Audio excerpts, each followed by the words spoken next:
Ora, muito bem, foi-me dado um tema que é um tema gigante, é um tema extremamente lato, que é efetivamente a bênção da vida.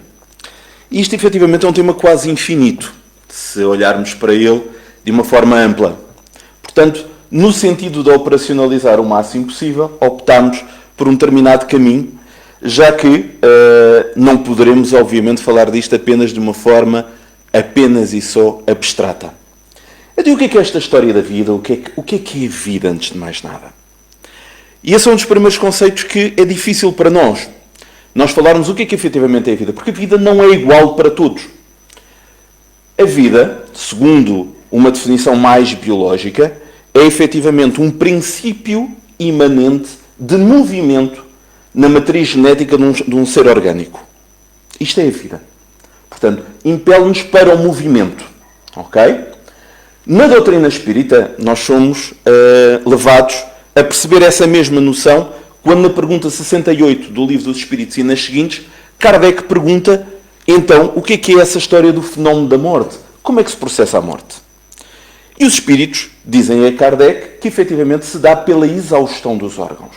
Quando os órgãos já não são capazes por si próprios de fazer com que o princípio vital tenha o movimento necessário para que os seres orgânicos se permaneçam nessa mesma atividade. Portanto, o fim da atividade física é precisamente a exaustão dos órgãos. O que, diga-se em bom da verdade, que também nos traz mais algumas responsabilidades. Porque frequentemente nós pensamos que nos falta princípio vital, que nós estamos desgastados, que não temos suficiente energia vital para as nossas atividades, no nosso dia-a-dia, na casa espírita, etc. Quando na realidade nós trazemos o suficiente para uma encarnação que, segundo nos dizem cada vez mais os especialistas em genética, que em princípio duraria até os 160, 165 anos, que seria o limite da nossa atividade física. Imaginem o que é estar na crise da meia-idade aos 80 anos, eu acho fabuloso. Mas é efetivamente essa programação orgânica que nós trazemos. E se não conseguimos efetivamente lá chegar é porque levamos à exaustão dos órgãos. E a exaustão dos órgãos, sim, impede com que o fluido vital venha a manifestar-se e a perpetuar a vida durante mais tempo e mais tempo. Portanto, aqui temos uma noção de movimento. Depois existem outras visões sobre a vida. E isso, quando falamos da vida para nós que somos espíritas, mas para todos os reencarnacionistas em geral, a vida é muito mais do que a finitude física, é muito mais do que os intervalos passados no mundo carnal. Portanto, a vida perpetua-se para além do intervalo físico. Contudo, quando falamos desse período em que estamos aqui na carne, que é aquela vida que nós hoje vamos falar, porque a nossa intenção hoje é trazer aqui o mínimo denominador comum, como aprendemos na escola. Não. A expiação é pura e simplesmente aquilo que ao longo da nossa vida nos vai dando repercussão daquilo que são os nossos atos. Portanto, a expiação vê-se até naquela trajeto que nós vamos fazendo desde a criança até o idoso. Nós, ao longo dessa transição, das mutações que vamos passando, por tudo aquilo que nós vamos tendo a noção que também vamos perdendo, isto aí estou a falar de vós, não de mim, que eu cada vez estou mais jovem, mas sou jovem pelo menos há mais tempo. Estamos de acordo? Portanto, por aí tudo bem. Essa capacidade que nós temos de mutação ao longo da nossa vida e aquilo que nós vamos abandonando para tomar algo de novo é um processo de expiação.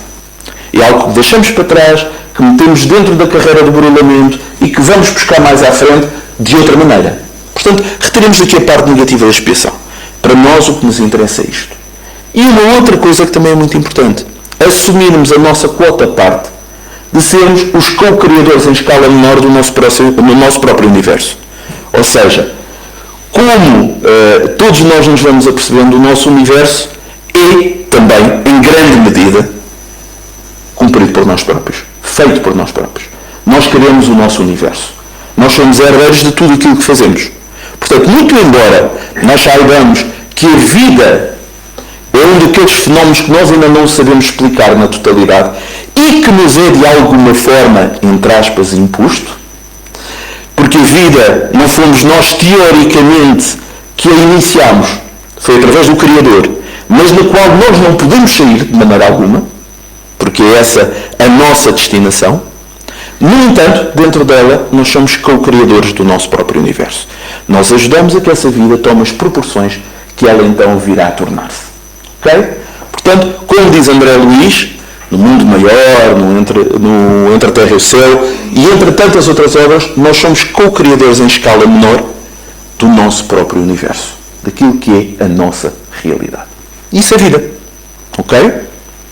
E para nós, sendo vida, nós pegamos nesse conceito e entramos em contacto com o mundo e vamos percebendo aquilo que anda lá fora também. Obviamente que para quem não acredita que a vida continua, para quem não acredita que nós estamos na vida constantemente e dela não podemos sair, poderão achar que vida é outra coisa. E como diz aquela grande filósofa de Cascais, que eu não vou dizer o nome, mas quem assistiu durante algum tempo saberá quem é, a morte é o contrário da vida. Não é o que ela disse em plena televisão, em pleno horário nobre. Não está errada. É verdade. A morte é o contrário da vida. Não é necessariamente a morte enquanto fim físico. A morte é a paragem do movimento. Ok? Eu costumo dizer que conheço muitas pessoas, talvez não muitas, mas algumas, que morreram aos 18 anos e foram enterradas aos 80. Porque pararam o processo. Deixaram de evoluir. Deixaram de buscar. Encastelaram-se. Acarisolaram-se. E acharam que atingiram o zénite de si próprias. Estão tão cheias de si, muitas vezes, que não permitem que nem mais uma gota d'água chegue ao seu copo. E acabou. Estão ali. Estão bem. Bem, obrigado. O sofrimento vem, a culpa não será deles, naturalmente. Infartam muito frequentemente, acabam por incorporar aquilo que se chama o fenómeno Bart Simpson. Já ouviram falar do Bart Simpson, não é? Dos Simpsons. A culpa não é minha, é dela. It's not me, it was Lisa. Ok? Portanto, isso é um fenómeno que lhes ocorre frequentemente. Já para não dizer que também passa um bocadinho pelo síndrome da Gabriela. Eu nasci assim, eu sou assim, eu vou morrer assim. Gabriela, não é? Portanto, nada muda. Tudo fica no mesmo sítio. Isso não é vida. Isso é estagnação. Até a própria medicina tradicional chinesa fala sobre isso. Quando estagnamos, acabamos por arranjar problemas de estagnação. Verdade? E não nos envolvemos, não utilizamos a nossa energia na plenitude. Muito bem. Portanto, para esses, naturalmente, a vida é outra coisa. E quando a vida não está a correr bem, eles acham que encontram um fim para ela. Portanto, se a vida acaba no momento em que se dá a última sístole cardíaca, então, se eu a interromper, do outro lado, já não há vida, estou bem, acabou-se tudo. Não é assim. Para nós não é assim. Porque a vida não finda. A vida continua. Eu não vou falar muito sobre isso, porque sei que já foi falado na semana passada, não vou adentrar muito esse tema, a não ser en passant para explicar alguns conceitos. Mas, dentro de tudo isto, a vida também é outra coisa. Pelo menos a vida humana. A vida humana é também personalidade e é também inteligência. É capacidade de decisão. É capacidade de se permitir a evolução. Ou seja, de abrir suficientemente dentro da sua personalidade canais para que hajam modificações internas. E, naturalmente, aí a personalidade, a inteligência, vão modificar a nossa percepção acerca da vida. Já agora, dentro daquilo que são os nossos direitos constitucionais, a vida é absolutamente inalienável, é inviolável? A Constituição diz que sim, mas depois tem várias exceções. Se nós tivermos que tirar uma vida para defender a nossa, nós podemos tirar a vida. Portanto, já não é absolutamente inviolável. Verdade? Se perante uma cirurgia houver a possibilidade de vida ou morte, mas onde eventualmente se esteja a lutar para que efetivamente essa vida se possa ser salva, mas ocorrer uma morte, não há, naturalmente, nenhuma imputação criminal, a não ser que exista negligência ou más práticas. Portanto, existe também aí uma possibilidade para que efetivamente a vida seja tirada por bons motivos, mas não há uma inviolabilidade total. Com as questões do aborto e da eutanásia, temos novamente algumas adendas a esse mesmo direito constitucional. Portanto, aquilo que é a vida lá fora também é um contraste constante, também é um devir constante, é uma alteração constante. As criações do Pai, mas ainda não se pode classificar efetivamente como uma inteligência, porque isso será através da nuvem dos tempos que as coisas se modificarão e, efetivamente, os seres galgarão até chegar, então, a esse momento da vida humana. Mas inteligência e vida não são a mesma coisa. Tanto que a inteligência que vem formar o espírito é o princípio inteligente e depois o princípio material é aquele que vem constituir os corpos que serão animados pelo princípio inteligente. Mas isso já todos nós sabemos, não é polémico, não existe aqui nenhum tipo de problema relativamente a isto. Agora vamos falar de outras coisas. Já que falámos dos conceitos, vamos falar de outras coisas. E o que é que nos faz estar na vida? Porquê que a vida é essa bênção que o Pedro me dizia? Paulo, vais falar sobre a vida é uma bênção. Porquê que a vida é uma bênção? O que é que existe assim de tão maravilhoso nestes momentos que nos são impostos, mas que depois nós assumimos, somos herdeiros de nós mesmos e aqui estamos a vivenciar? Eu vou só molhar a palavra, com a vossa licença. Isto dá uma secura tramada. Portanto, cada vez que nós aqui entramos em cada um destes momentos de vida corporal, nós temos então essas 3 parcelas para cumprir, que falámos anteriormente, mas cabe-nos a nós, dentro da nossa subjetividade, dentro da nossa forma de olharmos para a vida, dentro daquilo que efetivamente são os nossos objetivos, coordená-la, valorizá-la, valorá-la e, de alguma forma, termos a energia suficiente para, mediante todas as dificuldades que acabamos por vivenciar, continuar a fruir dela. Porque se há coisa que nós não conseguimos tirar da vida, é viver a vida sem esperança, sem sentido, sem também uma transcendentalidade que nos permita de alguma forma segurar-nos a ela. E isto tanto é para aqueles que são teístas, como os que são deístas, como aqueles que são ateístas, como aqueles que são agnósticos. Porque eles transformam essa transcendentalidade em outras coisas, mas que são representações da mesma coisa. O amor por alguém, o amor por um ideal, tudo isso são manifestações também de transcendência que adquirem outros nomes, mas que nos remetem para a mesma coisa, que é esse amor universal, que é efetivamente o que nós chamamos de Deus, causa primária de todas as coisas, não é? Portanto, para nós há uma classificação.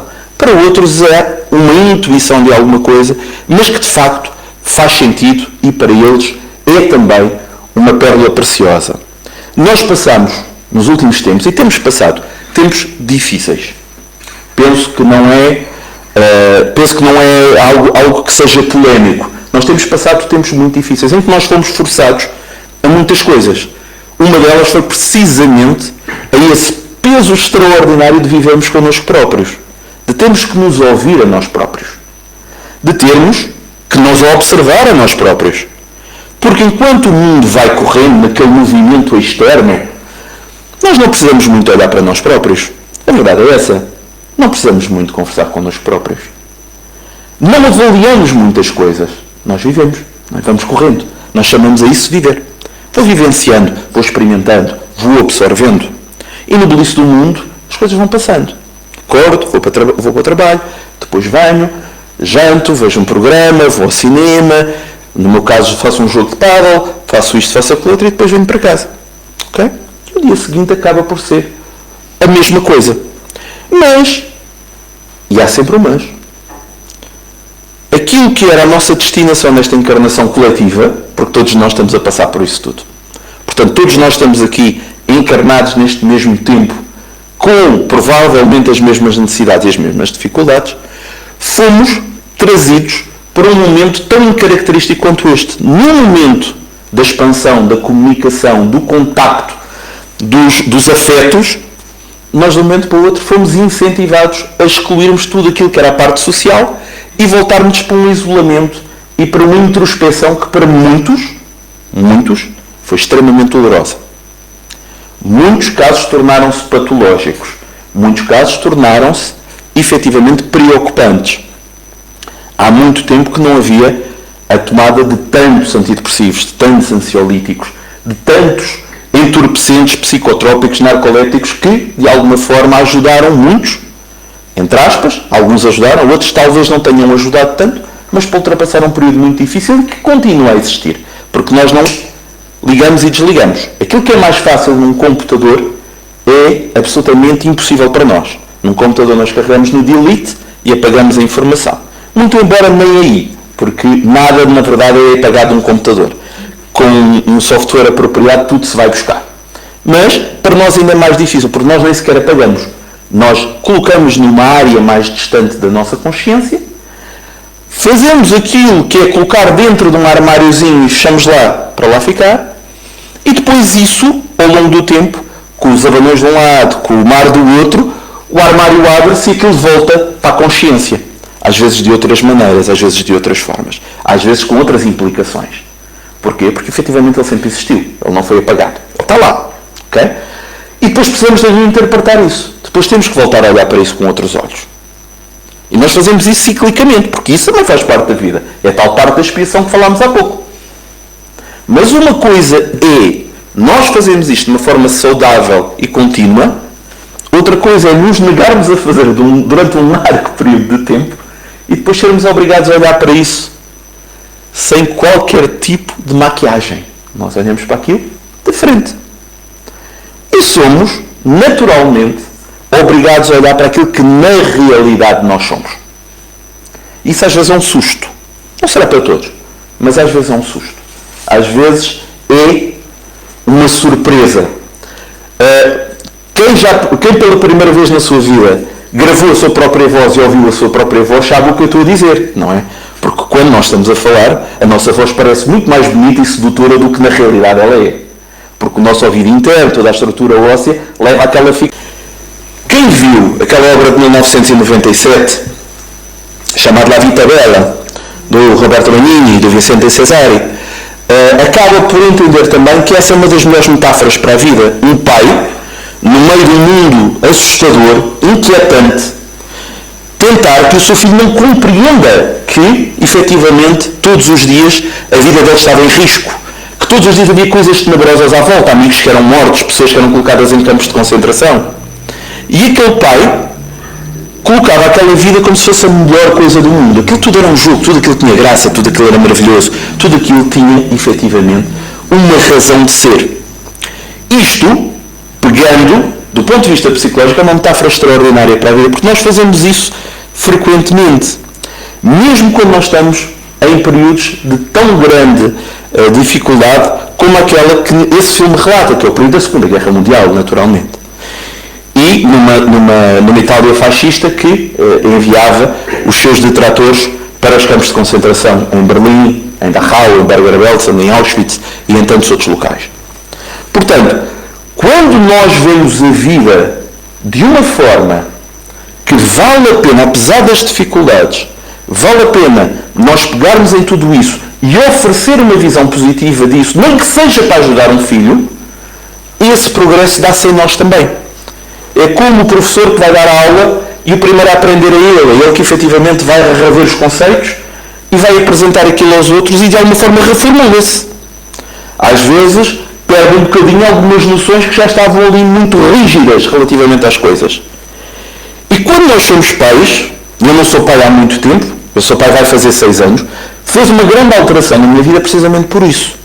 É que eu vi-me também na obrigação de transportar para o meu filho um lado bom da vida, um lado positivo. O que é que todas aquelas lições lá estavam para trazer? Coisa que os meus pais terão feito, que os meus amigos terão feito, que eu próprio terei feito ao longo da vida, mas que às vezes nos esquecemos ao longo do processo. E quando voltamos a reintroduzir, nós começamos a compreender a raiz das coisas, a verdade das coisas. E isto acaba por também ter uma importância muito grande para nós. Alguns acham que a grande diferença que nós temos dos animais é que as atividades que nós temos na nossa vida são muito diferentes das dos animais. Não será tanto assim. Porque, na realidade, se pegarem um sem-abrigo, por exemplo, aqui, na terceira, da experiência que eu tenho tido, não há muitos sem-abrigo comparativamente às grandes cidades como Lisboa, como o Porto, onde existe, efetivamente, um número muitíssimo elevado. E quando alguém está numa situação como essa, as suas preocupações fundamentais são alimentar-se, encontrar um sítio quente onde se possa abrigar, enfim, planear um dia em função da sua própria sobrevivência e da sua subsistência. Isto não é diferente dos nossos irmãos mamíferos, que também o têm que fazer no seu dia-a-dia, e até de outros não mamíferos que o têm que fazer. Porque o foco da vida passa a estar num determinado local. Mesmo nós que temos uma vida, digamos, mais abençoada em termos materiais, grande parte da nossa vida também não anda muito longe disto. Porque porque nós já não estamos a preocupar-nos onde é que nós nos vamos deitar naquela noite, porque temos a nossa casa e temos a nossa cama, mas como é que nós vamos arranjar meios de subsistência para sustentar esse mesmo local onde nós dormimos, onde nós nos alimentamos, onde nós efetivamente temos aquilo que são os nossos objetivos maiores. O cuidar de um, o cuidar do outro, mas o nosso foco, ainda que de alguma forma alterado, continua também muito preso ainda àquilo que são as nossas necessidades gerais da vida, que são uma imposição. Lá está outra vez a parte da missão e a parte da expiação ligadas. Mas quando conseguimos ter uma visão ainda mais ampla relativamente à vida, sendo isso extremamente importante, nós vamos um bocadinho para além disso. E vemos também as nossas necessidades de outra natureza. E nós temos necessidades de outra natureza.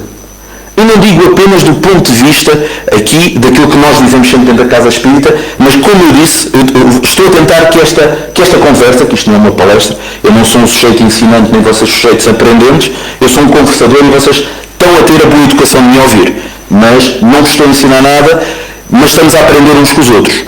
Mas em tudo isto, nós estamos a compreender também que existem coisas que são necessárias para nós. O prazer é importante para nós. Venha ele de onde vier. É um dos conceitos básicos da psicologia. Nós temos de ter prazer na nossa vida. Seja o que for, mas nós temos que encontrar prazer na nossa vida. Nós temos que encontrar razões para, efetivamente, todos os dias, nós olharmos para a vida e dizermos, efetivamente, é aqui, muito embora seja uma obrigação, seja uma inevitabilidade, mas é isto que eu quero estar, é isto que eu quero fazer, é isto que eu quero viver. Eu acordo com a sensação de um dia novo, de uma página nova, de algo que efetivamente faça sentido para a minha vida. E não que seja efetivamente mais um fardo, mais um problema.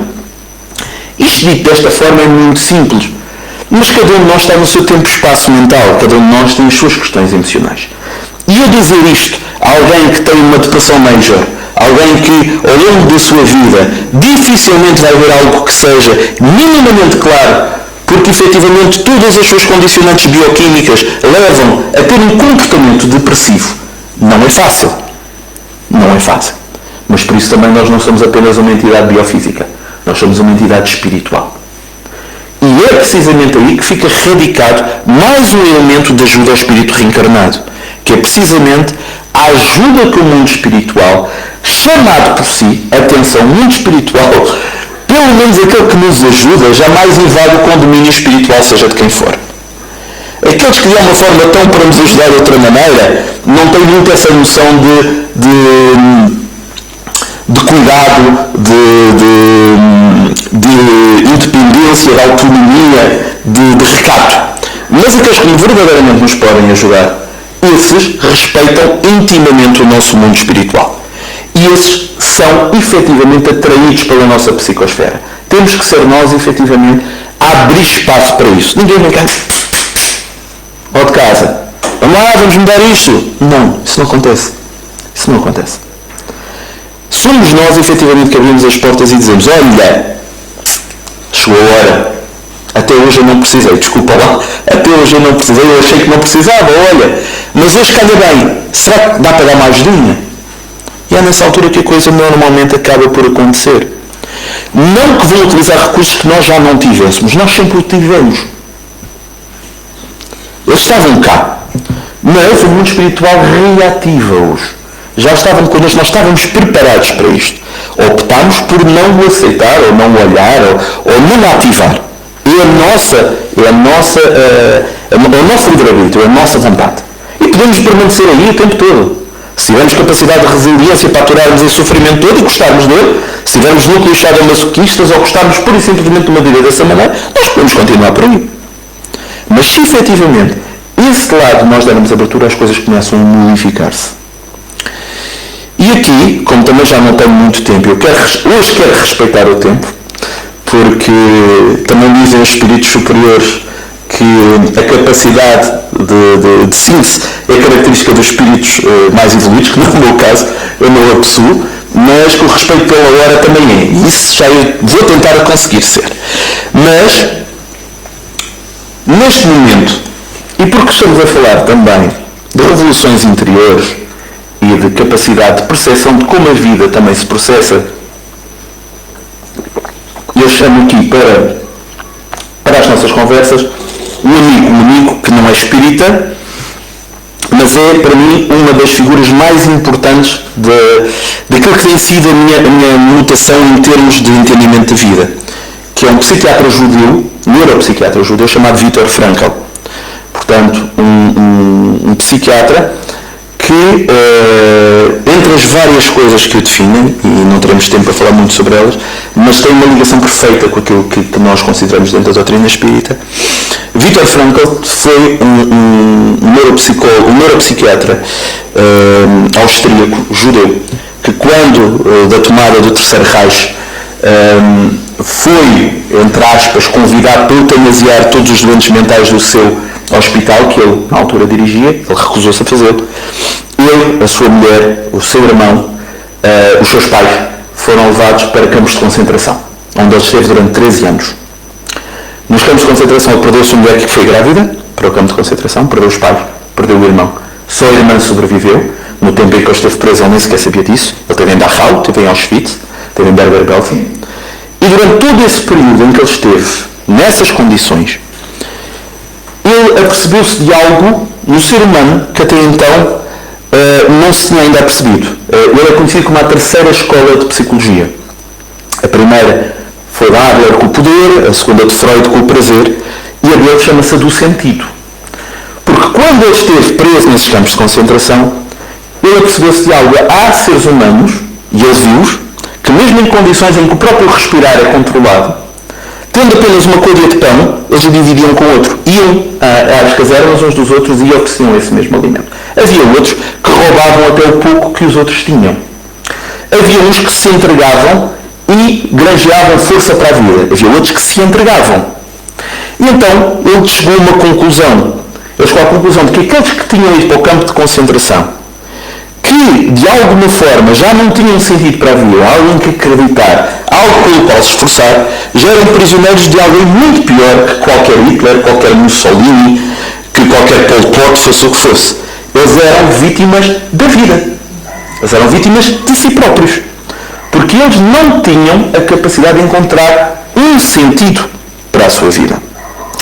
E então, durante esse largo período que ele lá esteve, ele foi constituindo aquilo que se chama a logoterapia, que é uma intervenção psicológica, como ele próprio diz, ao contrário, por exemplo, da psicanálise, em que nós dizemos muitas coisas que não queremos dizer, mas na logoterapia também se ouve muitas coisas que não se querem ouvir, porque há uma intervenção do terapeuta de uma forma diferenciada. E ao longo desse período todo, ele, quando sai, quando os aliados conseguem efetivamente tirar as pessoas dos campos de concentração, ele toma consciência de que tinha perdido basicamente tudo. Ao invés de ele entrar num processo acelerado, depressivo e de guerra contra o mundo, ele foi precisamente buscar forças para tentar fazer algum sentido tudo isso. E então, a sua psicologia passa a ser a psicologia do sentido. O seu livro, Em Busca de um Sentido, um psicólogo num campo de concentração, foi best-seller durante 10 anos. E quando confrontado com esse facto, ele diz o seguinte: ao saber disso, eu não fico de forma nenhuma vaidoso ou orgulhoso pelos méritos do meu livro. Eu fico muito preocupado. Porque um livro que traz no seu título Em Busca do Sentido da Vida e mais de 300 mil pessoas o compraram, é que de facto existem muitas pessoas com essa dúvida a pulsar dentro delas, em busca do sentido para a vida. Isso preocupa-me, isso deixa-me preocupado de facto. Ao longo das suas intervenções, e quem buscava normalmente, por ele ser um psiquiatra existencialista, buscava de alguma forma questões muito poderosas e muito difíceis, ele fazia uma pergunta que dificilmente nós poderemos imaginar qual seja. Quando as pessoas desfiavam todo aquele rolo de tristezas e porque é que a vida era tão má, ele fazia-lhes uma pergunta: então porquê é que não se suicida? Parece perigoso, não parece? No conceito em que ele o colocava, não. Porque foi essa pergunta que lhe salvou a vida a ele e a outros. Qual a razão por que não nos suicidamos? E somos obrigados a pensar o que é que nos liga à vida. Seja um filho, seja o amor de alguém, seja uma habilidade que temos, que não queremos que o mundo fique sem ela, seja o pôr do sol, seja uma música, seja o que for. Mas o que é que nos liga à vida? O que é que nos prende? O que é que a torna tão bonita? O que é que efetivamente é essa bênção que nos traz para nós? E que nós a transformamos também na nossa razão de viver. Descoberto isso, não existe força no universo que nos possa fazer perder a vontade de viver. Porque efetivamente nós a descobrimos. Mas lá está, temos que encontrar um sentido. E esse sentido tanto pode encontrar o espírita, o muçulmano, o católico, o judeu, pode encontrar o agnóstico, o ateísta, pode encontrar em qualquer coisa. Mas é essa a razão fundamental para estarmos aqui. Ao encontrá-la, nós conseguimos fazer várias coisas. Primeiro que tudo, e há bocado estava a ouvir a leitura também que a Carla estava a fazer do Evangelho, e isto também me surgiu. Frequentemente, e diz ali, não julgues para não ser julgado. A verdade é que nós julgar fazemos todos os dias e somos obrigados a julgar. Faz parte do nosso processamento mental. Nós julgamos tudo e todos e é obrigatório que o façamos. Não conseguimos fazer de outra forma. Outra coisa é emitirmos julgamentos condenatórios, que é outra coisa totalmente diferente. Nós julgarmos é conhecermos. Emitirmos um julgamento condenatório é efetivamente julgar e dar a condenação a alguém que nós não sabemos nada acerca dela, não conhecemos o seu mundo mental, não sabemos aquilo pelo qual passou. E às vezes nós emitimos julgamentos condenatórios também relativamente a nós próprios. E isso é terrível. Isso é terrível porque ao longo da vida nós trocamos as nossas peles como uma cobra troca. Nós temos alteridade dentro da individualidade. Nós vamos modificando-nos ao longo de todo este processo. E se isto ocorre ao longo de uma vida curta de 80 anos, quanto mais ao longo de uma vida que não encontra fins. Portanto, emitirmos julgamentos condenatórios contra nós mesmos é condenarmos a pessoa que já não existe e obrigarmos a pessoa que agora existe a pagar essa pena eternamente relativamente àquilo que já fez. Isso não resulta. Mas essa é a parte mais difícil.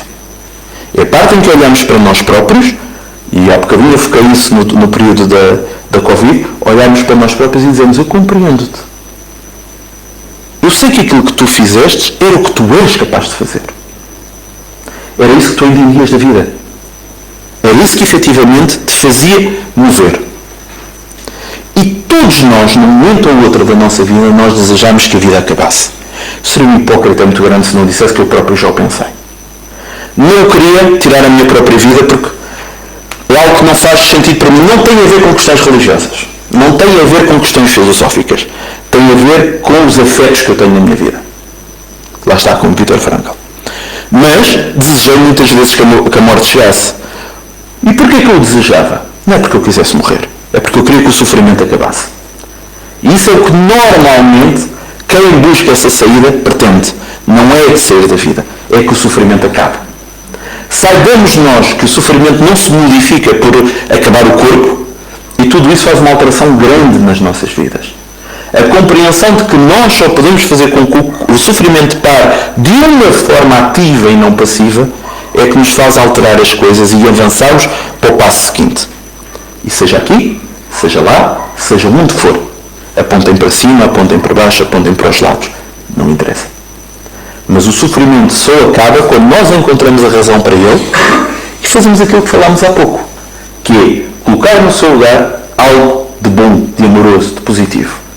Pensemos em Jesus Cristo. Jesus Cristo, junto dos seus apóstolos e dos seus discípulos, que são coisas ligeiramente diferentes, ele nunca apagou de nenhum deles o sofrimento e a vida, às vezes terrível, que cada um deles tinha vivido. Não dizer, pá, não sofras, pá, deixa-te lá disso, então estás agora a sofrer. Não. Porque o sofrimento de alguém é sagrado. Mal seria se nós espíritas chegássemos ao pé de alguém e dissessemos, pá, estás a sofrer, parece que és parvo. O teu pai morreu, deixa-te lá isso, o teu pai não morreu. Isto é uma tolice. Isto é uma tolice sem tamanho. Porque o sofrimento dos outros é sagrado. O que nós devemos fazer entender é que, efetivamente, há outra maneira de ver isto. E isso sim vai aplacar o sofrimento. Não é esse tipo de atitudes soberbas que nós sabemos tudo. É, efetivamente, ajudarmos os outros a compreender que existem outros caminhos para lá chegar e para compreendermos a vida de uma outra forma. Portanto, quando chegamos a esse ponto e nós começamos a compreender isto e entender o que Jesus fazia, o que é que Jesus fazia? Ele não dizia, não sofras. Ele arranjava dentro do horizonte da vida de cada um algo tão positivo que ia ocupar o lugar de algo que era negativo. E assim é que nós fazemos nas nossas vidas. é muito difícil eliminarmos algo que é negativo nas nossas vidas, como falámos há pouco. A solução que nós temos para isso é colocarmos nesse lugar algo que é muito positivo, algo que nos faz muito bem, algo que nos deixa muito, muito contentes, muito alegres, muito satisfeitos, orgulhosos no bom sentido de nós próprios. E isso é que traz ao sofrimento. É essa a ocupação do espaço. É como a lei da física. Dois objetos não podem ocupar o mesmo espaço no mesmo momento. Quando colocamos uma coisa positiva, por gradiente de vibração, o negativo sai. E é esse o caminho que nós podemos ter para efetivamente nós vivermos na vida com vontade de vivermos a vida. E eu não vos vou torturar mais. Está na hora de eu encerrar esta pequena conversa. Grato pela vossa atenção. Se houver perguntas fáceis, talvez eu consiga arranjar alguma resposta. Se for difícil, eu deixo fazer um stand-by e vou perguntar a alguém que saiba.